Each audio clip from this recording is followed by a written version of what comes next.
Hello friends, તમારું સ્વાગત છે અમારી ચેનલ સિમ્પલ ગુજરાતી રસોઈમાં। તો આજે આપણે બનાવવાનો છે એકદમ નવો નાસ્તો, તે પણ ઘઉંના લોટનો। અહીં આપણે બિલકુલ રવાની કે મેંદાના લોટનો બિલકુલ ઉપયોગ નથી કરવાનો। ઘઉંના લોટનો ઉપયોગ કરીને આજે આપણે એકદમ નવો નાસ્તો બનાવવાનો છે। આ નાસ્તો એકદમ ક્રિસ્પી અને ટેસ્ટી બનીને તૈયાર થાય છે। જો આ નાસ્તો બનાવશો ને તો બહારના કચોરી અને સમોસા ભૂલી જશો, તેટલો સરસ નાસ્તો બનીને તૈયાર થાય છે। તો નાસ્તો બનાવવા માટે અહીં મેં 1 બાઉલ ઘઉંનો લોટ લઈ લીધો છે। હવે તેમાં અડધી ચમચી આખું જીરું એડ કરી દીધું છે અને 1 ચમચીનું આપણે તેલનું મોણ આપી દીધું છે, જેથી નાસ્તો છે ને તે સરસ ક્રિસ્પી અને ટેસ્ટી બનીને તૈયાર થાય। હવે આપણે જેવો રોટલીનો લોટ બાંધીને તેવો જ આપણે લોટ છે તે બાંધીને તૈયાર કરી લઈશું।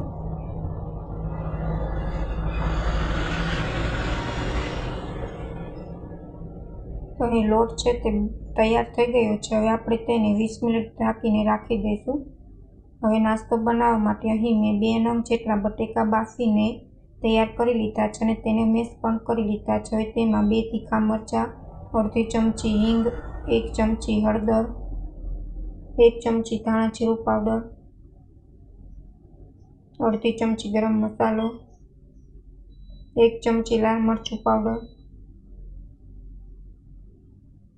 અને અહીં મેં 1 ચમચી કાળા મરીનો પાવડર લીધો છે, તે એડ કરી દીધો છે। કાળા મરીનો પાવડર એડ કરવાથી તમારા નાસ્તામાં ટેસ્ટ છે ને તે સરસ આવે છે।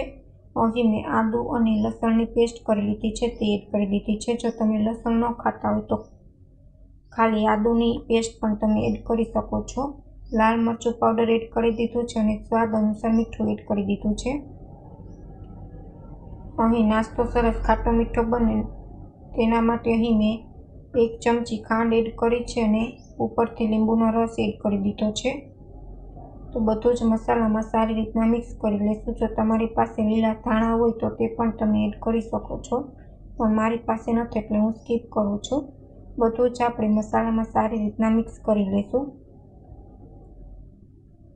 આ ચટપટો મસાલો છે ને તે તમારા નાસ્તાનો સ્વાદ છે ને તે બમણો કરી દે છે, એટલે જેટલો તમારો મસાલો ટેસ્ટી હશે ને એટલો જ તમારો નાસ્તો છે ને તે સરસ ટેસ્ટી બનીને તૈયાર થશે। તો આપણો મસાલો છે તે તૈયાર થઈ ગયો છે। હવે અહીં મેં ક્યુરી બનાવવાની છે, તો તેના માટે 1 ચમચી ઘઉંનો લોટ લીધો છે, તેમાં 1 ચમચી સફેદ તલ એડ કરી દીધા છે અને લોટના ભાગનું અડધી ચમચી જેટલું મીઠું એડ કરી દીધું છે। હવે થોડું પાણી એડ કરીને આપણે સારી રીતના ક્યુરી કરી લઈશું। જ્યારે આપણે નાસ્તો બનાવી તે આ ક્યુરીમાં આપણે ડીપ કરીને આપણે નાસ્તો છે તે બનાવશું, જેથી બટેટાનો જે સ્ટફણ છે ને તે બહાર ન નીકળે ને આપણો નાસ્તો છે ને તે એકદમ ક્રિસ્પી બનીને તૈયાર થાય। જો તમારી પાસે સફેદ તલ હોય તો જરૂરથી એડ કરો, તેનાથી નાસ્તાનો ટેસ્ટ છે ને તે સરસ આવશે। હવે અહીં મેં લોટના 2 નાના નાના લોહી કરી લીધા છે અને આવી રીતના તેને રોટલીની જેમ મેં વણી લીધી છે। બહુ પાતળું નહીં ને બહુ જાડું નહીં, તેવું પડ તમારે રાખવાનું છે। હવે આપણે જે બટાકાનો મસાલો બનાવ્યો છે તેની ઉપર આપણે પાથરી દઈશું। અહીં તમારી પાસે ટમેટો કેચઅપ હોય તો તે તમે રોટલી ઉપર તમે સ્પ્રેડ કરી શકો છો, તેને લગાડી શકો છો, પણ મારી પાસે નથી એટલે મેં નથી લગાડ્યો।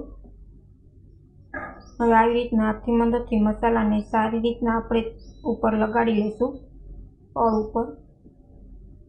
તો અહીં બધો જ મસાલો સારી રીતના લગાડી લીધો છે। ઉપરથી અહીં કાંદા એડ કરી દઈશું। આવી રીતના કાંદા એડ કરવાથી તમારા નાસ્તાનો ટેસ્ટ છે ને તે સરસ આવે છે અને આવી રીતના હાથની મદદથી તેને પ્રેસ કરી લઈશું, જેથી ડુંગળી છે ને તે આપણે ફ્રાય કરીને નાસ્તો ત્યારે બહાર ન નીકળે। આવી રીતના નાસ્તાને આપણે આવી રીતના કોટ કરી લઈશું। એક પડ વાળી લઈશું, તેના ઉપર બીજું પડ આપણે રાખી દઈશું। બધી જ કોર તેને કનેરી છે તેને સારી રીતના આપણે દબવી દઈશું, જેથી નાસ્તો છે ને તે આપણો બહાર ન નીકળે। તો એ સારી રીતના પેક કરી લીધું છે। હવે વેલણની મદદથી સેજ આપણે પાતળું કરી લઈશું, જેથી મસાલો છે ને તે બધી જ સાઈડ સારી રીતના ફેલાઈ જાય। બહુ જાડું નથી રાખવાનું, નકર નાસ્તાનો ટેસ્ટ એવો નહીં આવે, એટલે વેલણની મદદથી હલકી હાથે વણી લેવાનું છે। તો અહીં આવી રીતના થઈ ગયું છે। હવે પીઝા કટરથી તેને આપણે આવી રીતના કટ કરી લઈશું લાંબી સાઈઝમાં।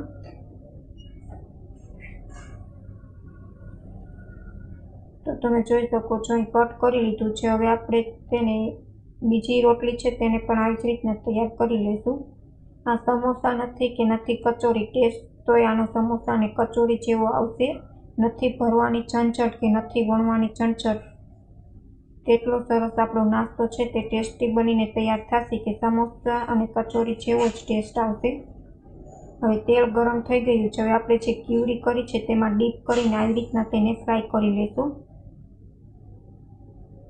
ક્યુરીમાં પલાળવાથી નાસ્તો એકદમ ક્રન્ચી બને છે અને અંદરનું જે સ્ટફન છે ને તે બહાર નથી નીકળતું. જો તમને અમારી રેસીપી ગમે તો ચેનલને લાઈક કરજો, શેર કરજો અને સબસ્ક્રાઈબ કરજો અને કમેન્ટમાં જરૂર કમેન્ટ કરીને જણાવજો કે તમને અમારી રેસીપી કેવી લાગી. વચ્ચે વચ્ચે ચમચાની મદદથી આવી રીતના નાસ્તાને સારી રીતના ફ્રાય કરી લેશું, જેથી જ્યાં સુધી નાસ્તો બ્રાઉન થાય ને ત્યાં સુધી તેલમાં તેને સારી રીતના ફ્રાય કરી લેશું.